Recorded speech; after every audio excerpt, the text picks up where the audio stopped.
Break the engine. This is one of my favorite stories. It's a story about Jack Roush, which some of you might know Jack Roush, some of you might not. Jack Roush is a NASCAR engine builder, the most famous engine builder in all of NASCAR racing. So the very, very high level, worth hundreds of millions of dollars, very successful. And I was listening to him on a podcast where somebody asked him what was his secret for the great success of building the engines, because they all have to build the engines to a very specific set of specs, right? Say, Jack, how do you build these great engines? What makes you so great? What makes your engines so powerful and so strong that your competitors buys your engines from you to race against you on race day? Quite an achievement. He said, I tell you what it is. We get a engine and we put it together and we start it up, and then we put, figuratively speaking, a brick on the gas pedal, and we go off and have a cup of coffee. And we come back when that engine blows up. And we look to see what went wrong in that engine, and let's say it was a piston ring. He said, we'll build a bigger, better, faster, stronger piston ring. Put the engine back together, start it up, put a brick on the gas pedal again, and we go off and have lunch. And we come back when that engine breaks.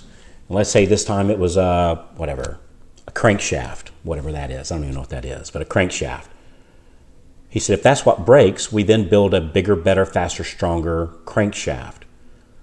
Here's the punchline. He said, while other people are avoiding breakage, here at Roush Engines, we embrace it, we encourage it, because we'll build a bigger, better, faster, stronger machine. I really like that.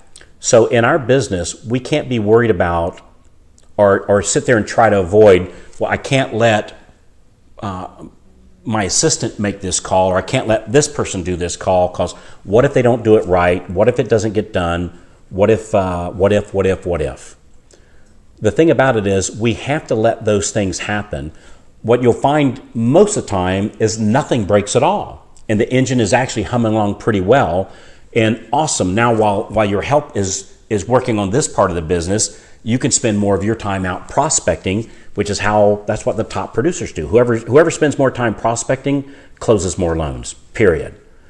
And so we have to be willing for the machine to break, that if I've got somebody in my office that's taking care of something, if they don't know how to do something, and we find out and the engine breaks or a loan closes, well, then that gives us an opportunity to retrain that person. And frankly, if it happens again, then maybe we need to replace that individual or that process or that software or whatever that thing is. If we're not willing to break the machine, we're not going to get very far. I want you to think of Tom Brady, arguably one of the best quarterbacks ever. He certainly has more Super Bowl rings than anybody else. Does Tom Brady want to have any interceptions and fumbles? Of course not. But if we were to tell him, hey, Tom, you can have 0 interceptions, 0 fumbles, he could never throw the ball, he could never run with the ball, and if he did that, he wouldn't win the game. So does he get intercepted? Yeah, they learn from it, they change their routes up, they block a little better, they defend a little better, and they get less and less interceptions that goes on. You have to be willing for the machine to break. Might you lose that loan? You are, but you're losing that one to get the next 10. Might you lose that referral partner? We don't want to, but you might. But we're losing that one to get the next 10. Risk breaking the engine. Risk breaking the engine. Yeah.